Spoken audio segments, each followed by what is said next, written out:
So I'm very pleased to be here this afternoon for the second time to present the FTTH panorama for Africa.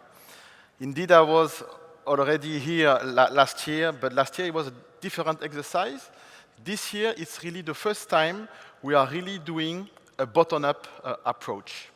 So you have here the 16 countries we have been analyzing in Africa, so it's quite large, going from Angola to Zimbabwe, Equatorial Guinea, Madagascar, South Africa, of course, Rwanda, plus La Réunion as a territory.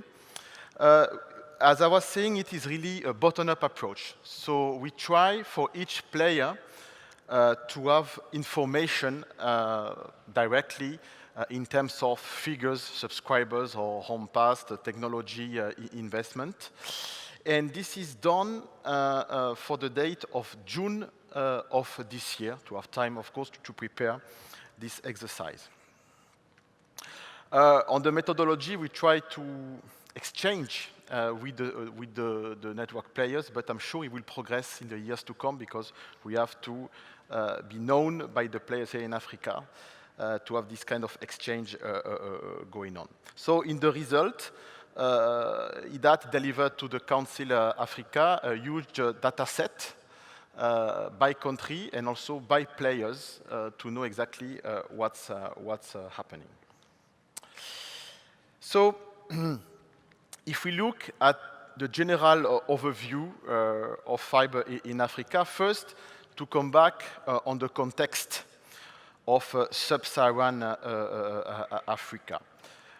We know that the continent has been, since years, more mobile-centric. You see here the network penetration in sub-Saharan Africa. It's below, it's more than 100% in terms of mobile. And you see that the fixed line penetration since 2011 is declining, only 5% at the end of last year. Also, generally speaking, I'm not going here in the detail of the country, but generally speaking, there is a lack of regulation, not really local loop unbundling, for example, as we've seen in other continents.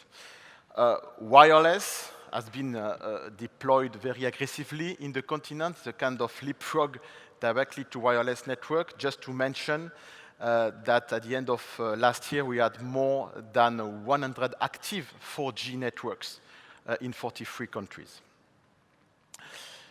Good news, since now quite a lot of years, is the deployment of submarine cables all across Africa, and also terrestrial backbones. Indeed, until now, some countries were a little bit landlocked if they don't have a seafront.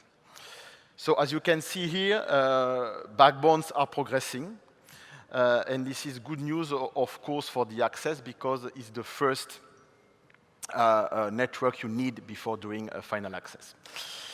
If we now look exactly at the FTTH deployment, and it is the map at June 2017, we are really in a native FTTH market, of course, in Africa, but we see dynamic happening even in more than the 16 countries we have in mind.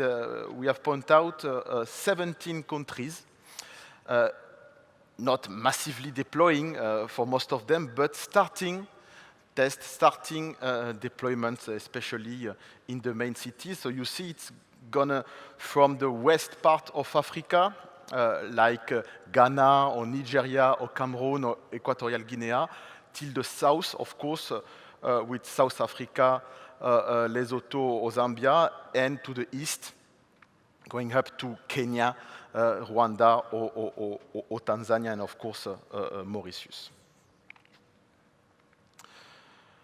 What are the figures in terms of subscribers this year, at June of this year?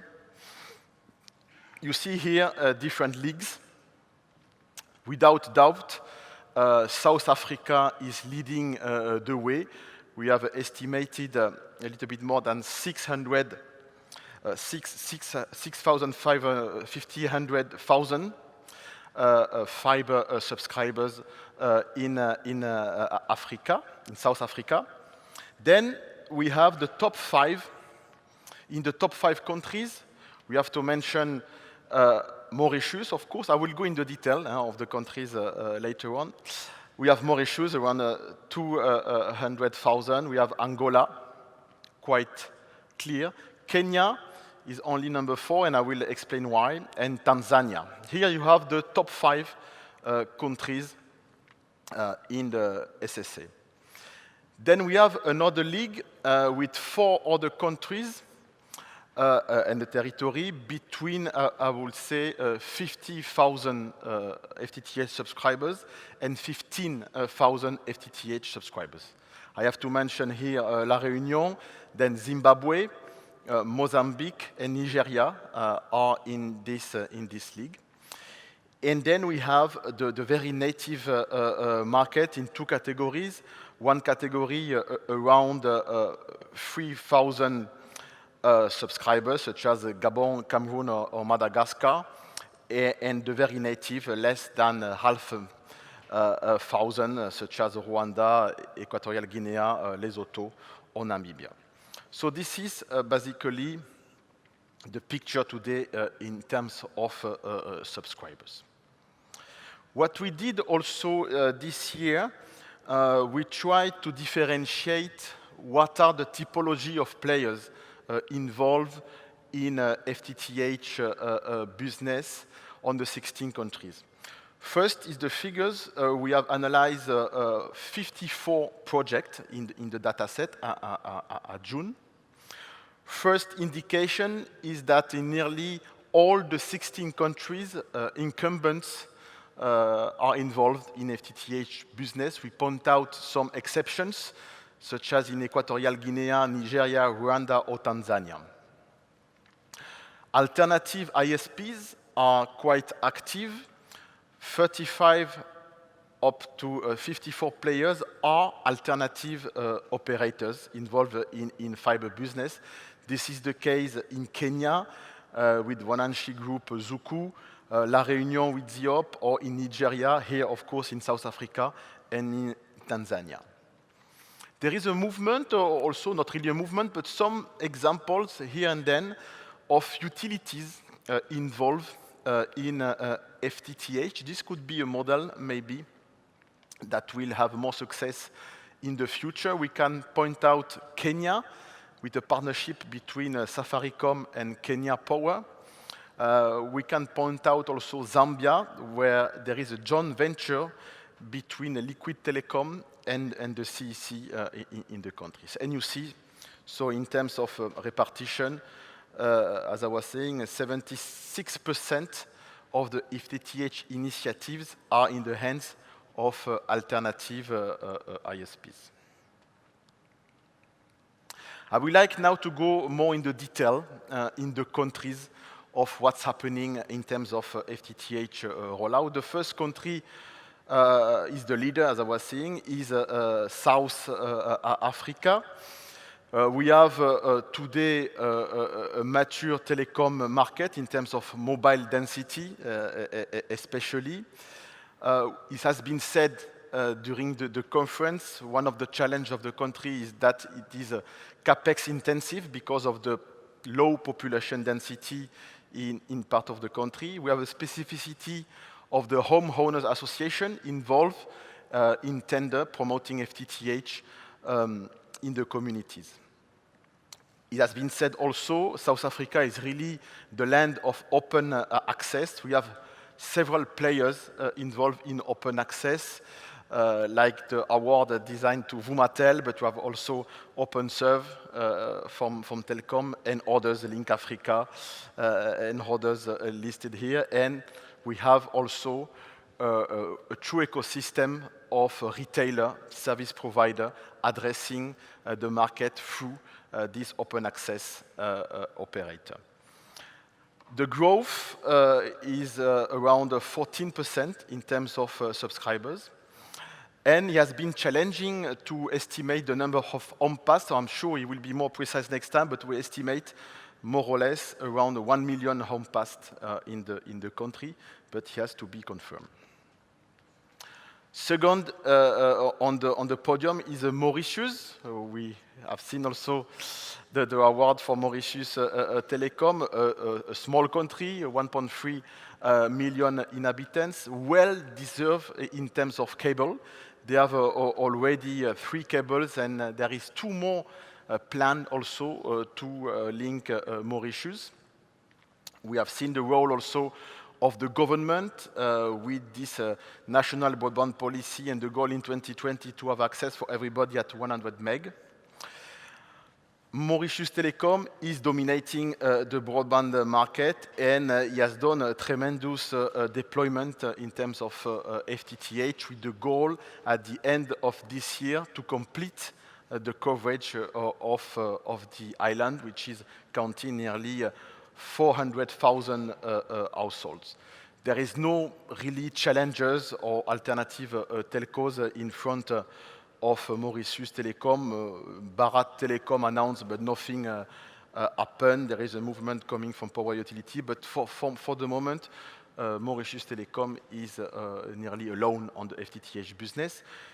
And they have seen a tremendous growth in terms of adoption. They nearly double their subscriber base compared to last year. And we counted more than 215,000 subscribers in Mauritius, with a good penetration rate, the subscribers on home passed. The number 3 is Angola, a country really dynamic regarding IST market. 10 ISPs are reported in June 2017. Even if the fixed network is not really developed, we see first a national plan for fiber optic deployment, the backbone. It has started in 2012 by Angola Telecom. National optical backbone now is well deployed. And we have seen also in terms of players, on one side Angola Telecom, and on the other side a joint venture between Angola Telecom and Visabeira Group, which is active in the Portuguese-speaking countries. And here it's through TV Cabo Angola, having also offer in fiber to the home, but also in cable coax HFC. So this is an example of TV Cabo offering. They are counting nearly 96,000 FTTH subscribers, and compared to the home pass, they have a quite good penetration, around 40%. Kenya is one of the leading countries regarding ICT. We know all the success of M-Pesa. There is also good connection in terms of international submarine. Incumbent is not really active on broadband market in Kenya. It is more the international groups, Pan-African competitors being there, such as Wananchi with Zuku, such as Liquid Telecom, or Safaricom, a subsidiary of Vodafone. Last year, we reported more than 131,000 subscribers, but things have changed in Kenya. Indeed, the figures have been revised by the Communication Authority, and they point out that Wananchi Group, which is deploying at the same time FTTH and DOCSIS, reported a precision in their figures. It means that majority of their subscribers is more on the camp of, let's say, FTTX or cable modem DOCSIS 3.0.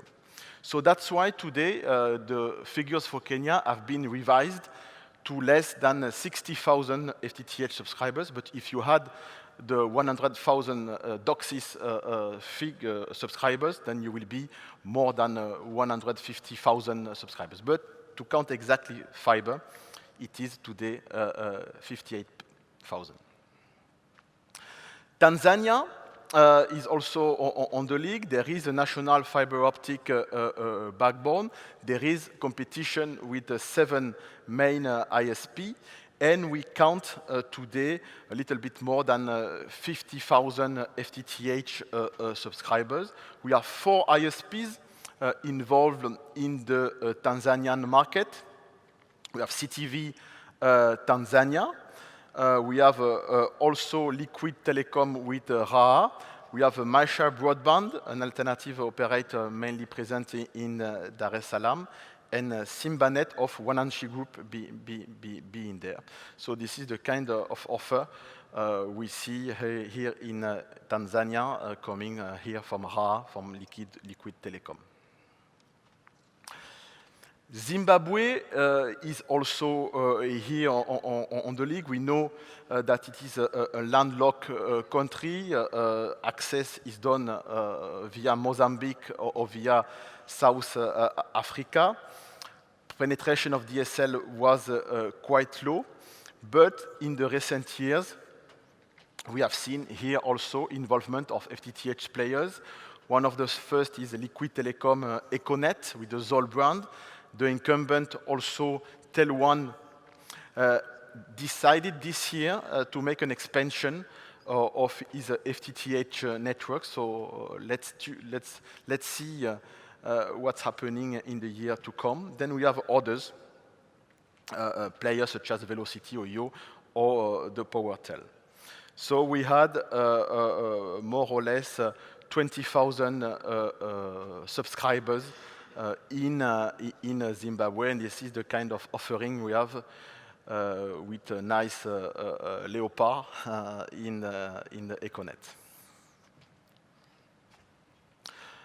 Mozambique, quite challenging economy. Here, as I was saying, we have TV Cabo, also in this Portuguese-speaking country, the involvement of a Visa Beira group, doing a 50-50 joint venture between the incumbent TDM and their group. Mainly, it is for the business market, but there is a certain success now also for adoption, only starting, but for the residential market. Maybe the strongest potential in the region is Nigeria. We know this is the most populated country in Africa with more than 180 million inhabitants. Fixed network is under development, I would say.